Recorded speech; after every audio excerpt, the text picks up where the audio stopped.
IVM. There's a quick survey to fill out on ivmpodcast.com/survey. It lets us know a little bit more about who's listening to us. And you know what? We're going to do a few prizes. So, we'll do a random drawing of maybe 10 people and we'll send you all some swag. Remember, that's ivmpodcast.com/survey where you can fill out the survey. Welcome to All Things Policy, a daily podcast supported by Pragati, a flagship media initiative of the Takshashila Institution. We're a bunch of policy nerds based in Bengaluru, and we like to bring a fresh perspective to Indian affairs and an Indian perspective to global affairs. So grab a cup of coffee, sit back, and join us for today's chat. Hello and welcome to another episode of All Things Policy, where we discuss policy issues of relevance. In today's episode, I have Arjun, my colleague at the Takshashila Institution, and we will be talking about the tech alliances in the Indo-Pacific region. Now, before we get into the topic, I would like to make an important announcement. The admissions are now open for our 12-week graduate certificate programs in public policy, defense and foreign affairs, and technology and policy. And the program starts on the 7th of May 2022. And more details on application and the last date of application is available on school.takshashila.org.in. So now let's dive straight into the topic of conversation. Now, with the crisis happening in the Russia and Ukraine, and it continuing as we speak, there have been questions regarding how this might affect China's decision-making process on Taiwan. And Taiwan remains to be under threat from the potential Chinese aggression. And this in turn could affect the semiconductor industry, which is flourishing.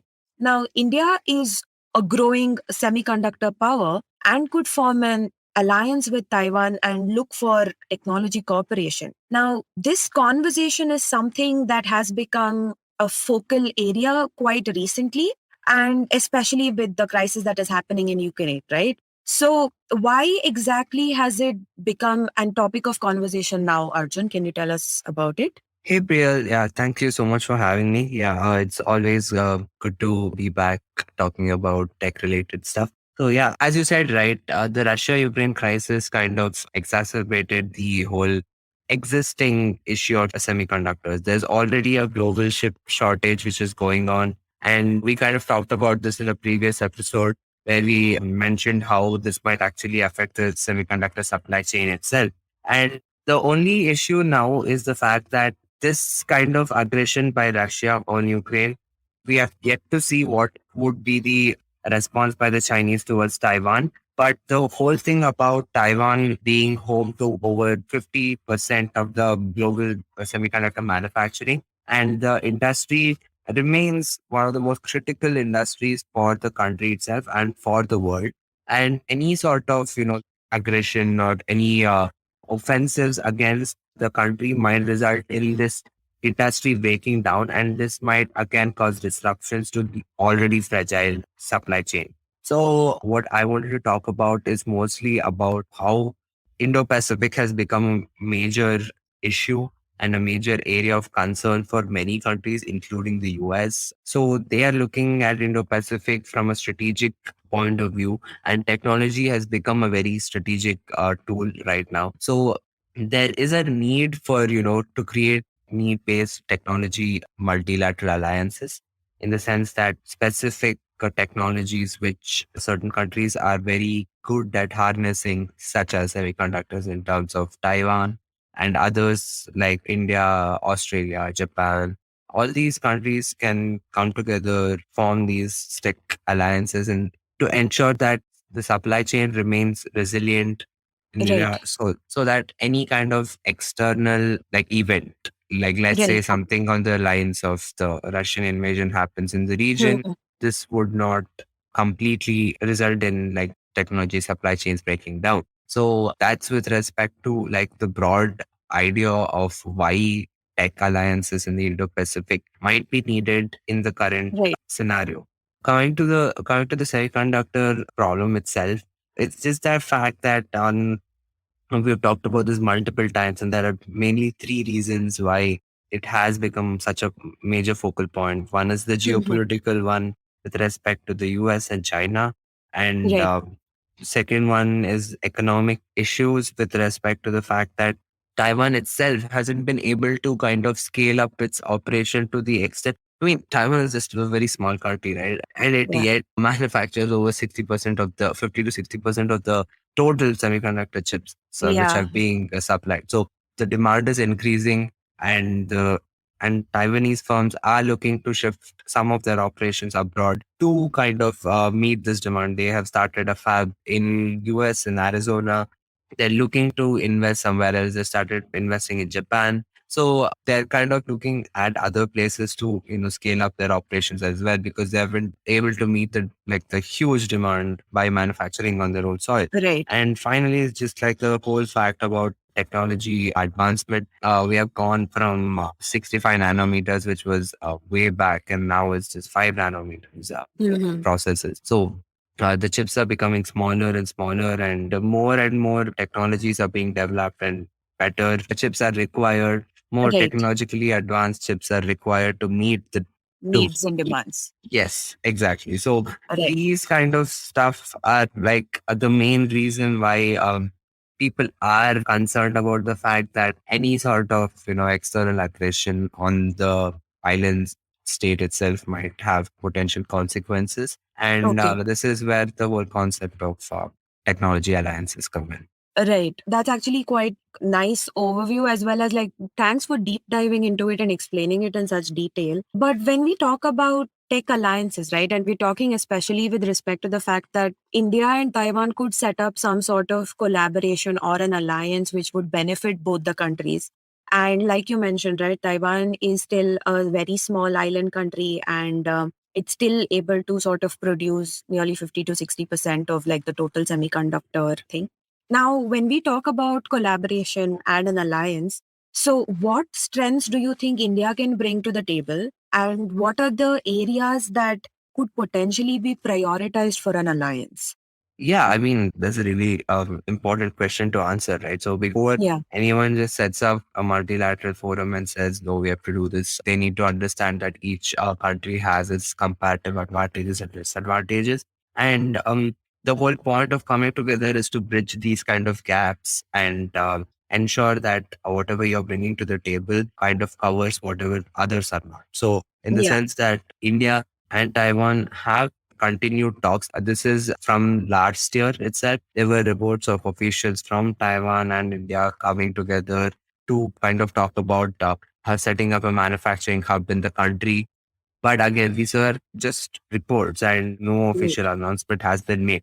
And what I have mentioned in like what when I've written about this is the fact that India has to kind of proactively put out whatever they can do, in the sense that especially right services sector in India mm, has is always a major positive for the country. Right, we right, have abundance of human resources, yeah, and yeah, yeah, especially in the manufacturing sector, regardless of what it is. I mean, in this case, it's high tech manufacturing in terms of right, semiconductor chip, but you need the people. You need mm, apart from the other stuff like water, power, etc., right. which also has to be taken care of. But in the end, high skilled labor is always very important, and India. India can provide Yeah, that. can provide that definitely. And okay, in terms of manufacturing, a little bit of high skill labor is required in terms of handling equipment, manufacturing equipment and stuff. But also the fact that India's comparative advantage in the semiconductor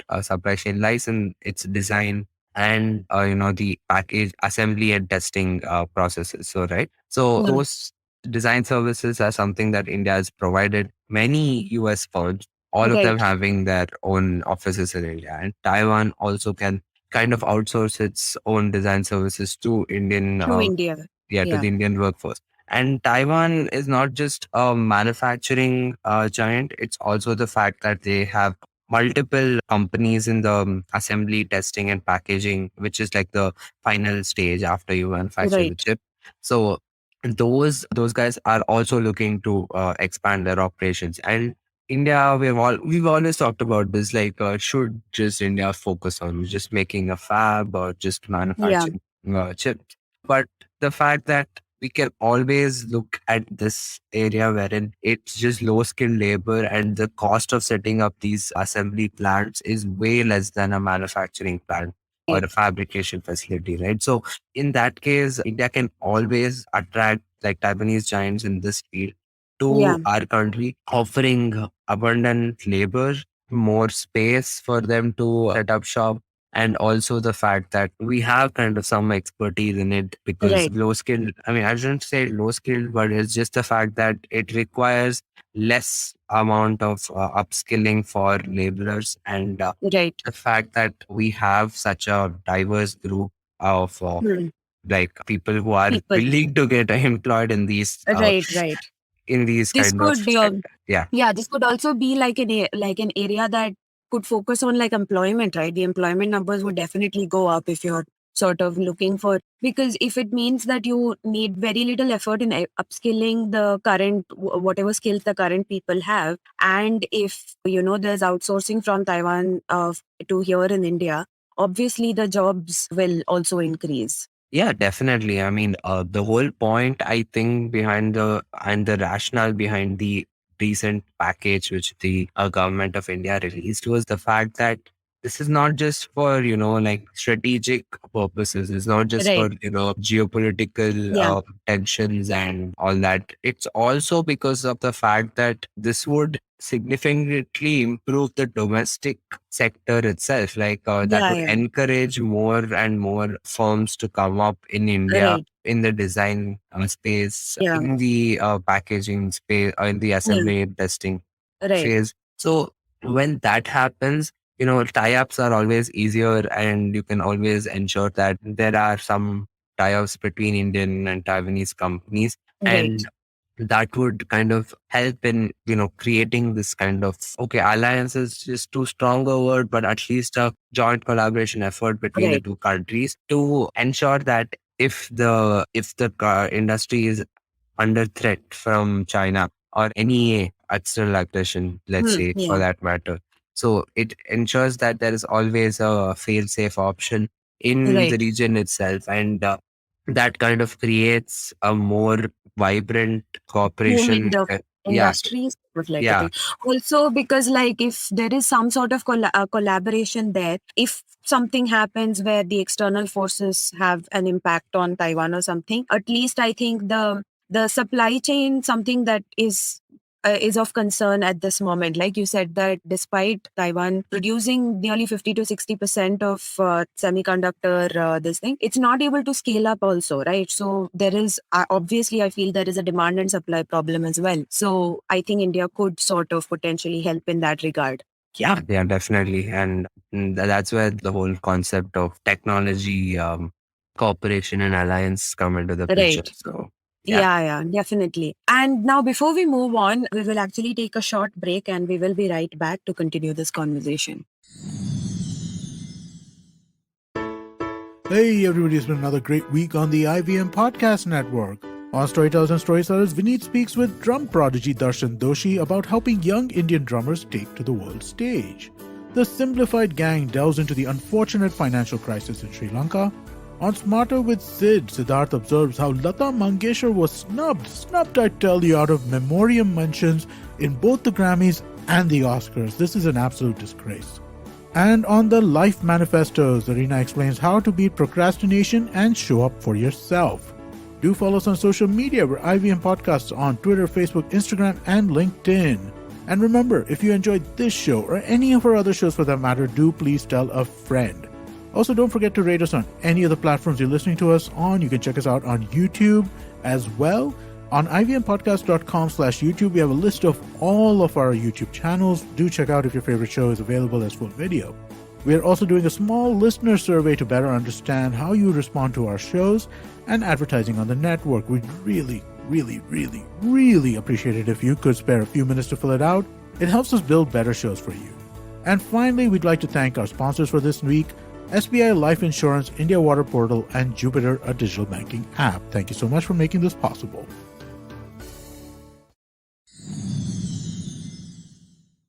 Hello and welcome back to today's episode of All Things Policy. And we were talking about the tech alliance between in the Indo-Pacific region. Now, in March 2022, Prime Minister Narendra Modi had talks with his Japanese and Australian counterparts, and these countries which are part of the Quad. And one of the things that was the center of discussion, or like I think I wouldn't want to call it center of discussion, but like I didn't know what else to say. It was also one of the things was that the technology cooperation between these three countries had to take a front seat. And it looks like one of the main aim is to make sure China doesn't have a sole monopoly over the tech world. And so when we talk about like China not having a sole monopoly, why is it so important? And like, what is the reason behind it? Could you tell us more about it? Yeah, I mean, this has been an issue of concern for the Quad countries and India, Japan, and Australia being part of the Indo-Pacific region. Um, Right, have kind of always, talked about the fact that China has been using technology to increase its sphere of influence. This has right, been seen in Africa, parts of Central Asia. I mean, there are contracts which the Chinese government of like signed with smaller African states, Sierra mm-hmm. Leone, Ghana, and other countries, if I'm not mistaken, in the sense that when they agree to be part of the BRI project or not just BRI, any other infrastructure deal with Right, China. They also agreed to be part of the fact that some Chinese giant like Huawei or yeah, ZTE would actually set up their entire telecommunication infrastructure in the country. right, So yeah, that has ensured that whatever China, like the foreign policy objectives of China, has been reached through their mhm. technology partners, like at least the private sector partners in technology Right, right, and all that. So one thing we've always heard of, like the Chinese debt trap diplomacy, wherein they give a bunch of loans and then yeah, you're sucked into the debt. So there's also this whole concept of what I can like just say that there's also a technology trap, a debt trap right, in right, the sense that you are forced to use Chinese technology for a yeah, certain extent, and that would again put you in the Chinese debt, yeah, it make you dependent on them to a certain yeah, extent, and right, that that wouldn't be very feasible for anyone in the Indo-Pacific, especially for like the Quad countries, right? So right, especially India, Australia, and Japan, who are looking to kind of limit the expansionism of China in the region. So, mm-hmm. if this happens, then the whole objective behind why they were brought together is lost. And if they will use technology as a tool to do this, then it's just, Matter of, it's just a matter of time.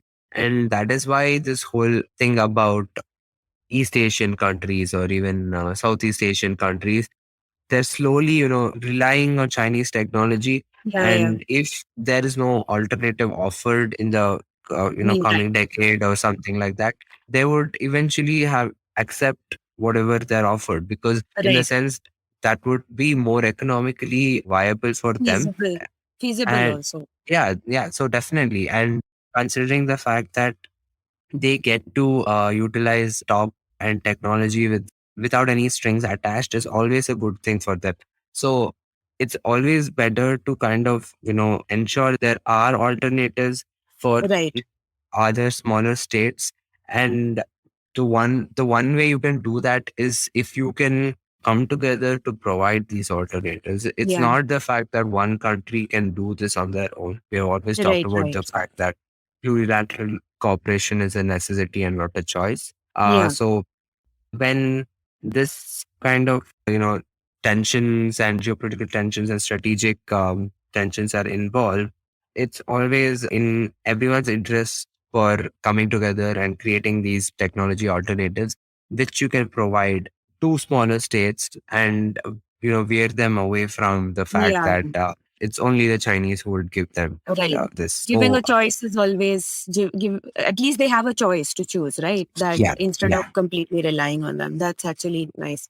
That's actually quite interesting. So we spoke about like why decoupling or sort of like reducing the Chinese monopoly is absolutely important. So when we talk about the decoupling the critical supply chains from China, what areas of expertise does India, Japan, and Australia have? that helps in forming this sort of like a cooperation and collaboration? And how will this collaboration sort of work out? Yeah, so all three countries are technically competent, first of all. Mhm. It's Okay. not, they're not some three countries who are just coming up in the technology domain. All three Right. have a good footprint in the tech domain. But the thing is, each of them have their own comparative advantage. But the fact that the degree of expertise in different areas varies across the three countries. And I'm just restricting myself to these three countries because they're part of the Quad and they're in the Indo-Pacific, right? So Mhm. it is these three countries that are actively taking part in preventing Chinese expansionist. Dominance or expansion, Yeah. yeah.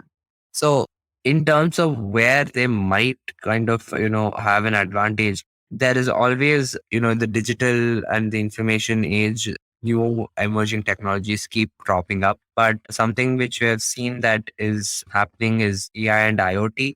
So there is major kind of focus on artificial intelligence and Internet of Things. Right. And this Japan also kind of showcases commitment Okay. in its fifth science and technology basic plan, wherein they talked about the development of AI applications, robotics, and IoT systems, and how it can kind of contribute to the global tech ecosystem itself.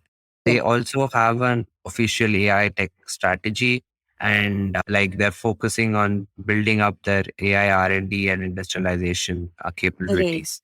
So, in terms of what has already happened is the fact that Indian government has identified Japan as one of the critical partners to develop AI Mhm. solutions, and they have also signed an MOU for kind of advancing cooperation in the AI field between the two countries. And Right.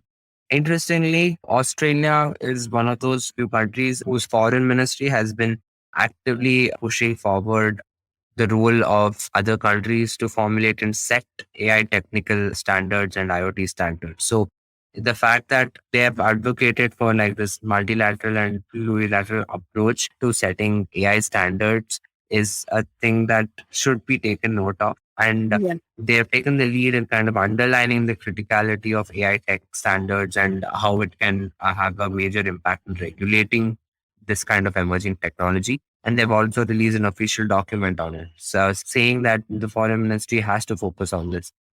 So that's an area which all three countries can come together to form a proper, alliance in the Right. tech Well, field in the yeah. Indo-Pacific. And also the whole concept of telecom and ICTs, right? The information and Right. communication technology. So we saw China dominate the 5G era with Yeah. Huawei, and they kind of own the most number of patents and technology standards related to 5G right now. And Right. they have two of the biggest telecommunication firms, Huawei and ZTE, with their networks already entrenched in several African nations and Central Asian nations. So Right. the thing is, I think I can remember this was my first ever ATP podcast where I talked about how India had developed its own indigenous 5G standards called the Yeah. 5G-I. And Right. that was something that no one else had done until then. And it showed the fact that India is capable of kind of Like, having its own standard and receiving right. approval from the ITU. And the fact that many of its telecom giants like Jio and Airtel, they're part of what we call as the ORAN Alliance. It's called the Mhm. Open Radio Access Network, wherein it's basically an alternative to traditional 5G technology, and they can mix and match with different hardware and vendors. So people who are using Huawei networks may not rely on only just Huawei products. So they can Right. also communicate with other stuff. So it makes it easier for you to kind of transition out and not having to depend on a certain specific company itself. So in that way, Japan's own communications giant Rakuten has been also building its existing 5G network on ORAN technology and Okay. also collaborating with Indian tech companies. So it's not that the fact that nothing has actually happened, but stuff has kind of, Started. has started, and it's just a matter of time to take it forward and make Right. it kind of an official thing, right? So until now, it's always been like, oh, it's MOUs, and we will seek partnerships in critical areas, and these are diplomatic statements which are being made. But Right. if we might have to expect some concrete outputs from these cooperation Mhm. agreements in the form of actually putting out tech related alliances and what they plan to do, and how they can kind of influence the region itself. Right. So yeah, this is just an idea which we thought of while we were talking about it at some point of time in the office. Yeah. And Okay. it's always, like, it's always nice to think about the form of, what if they can do this, what if they can do Yeah. that. Yeah. Right. But it takes a while for that to happen, and clearly China has kind of taken a lead in using technology as a diplomatic tool. Yeah. Um, Yeah. if others can do that as soon as possible, then Then that would be helpful, right? Because yeah, it then, is. It's always better, than the whole concept of technology used as a strategic tool right now. It's just a buzzword, but but it if is a powerful tool, and you yeah, can't sort of deny that. And the implications of these things may not be something that you can see immediately, but they will come some point or the other. yeah, So it's better to be prepared for anything and everything, I guess, in today's day and age. it's definitely.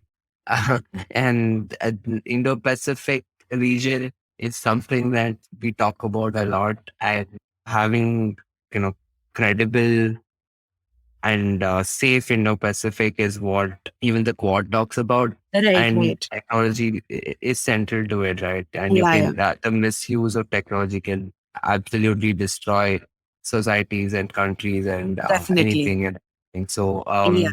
ensuring that does not happen is why Yeah. we need. Yeah, thank you. Thanks, Arjun. This was actually a very, very informative session or a discussion. And thank you for joining me and giving us an overview about, the tech alliances in the Indo-Pacific region and why is it important and how this can happen and all of that. Thank you so much for doing this. Thank you, Priyal. It was great being here. I hope we can do this some other time. Yes. Yeah, sure. Thank you. And to our listeners, thank you for listening. See you next time. If you liked our show, don't forget to check out other interesting podcasts on the IVM network. You can tune into them on the IVM Podcast app, ivmpodcast.com, or wherever you listen to your podcasts. You can also follow IVM on social media. The handle is @IVM Podcasts on Twitter, Facebook, and Instagram. And hey, if you'd like to dive into Takshashila's research on technology, strategy, and economic affairs, check us out at our Twitter handle @TakshashilaINST or our website takshashila.org.in.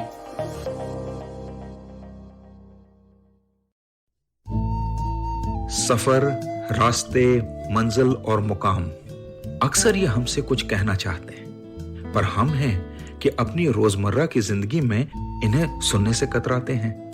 नमस्ते दोस्तों, मेरा नाम है केशव चतुर्वेदी और मैं आपको ले चलूंगा कुछ ऐसे सफर पर जहां आपको एक नया नजरिया मिलेगा सफर और मंजिलों को देखने का।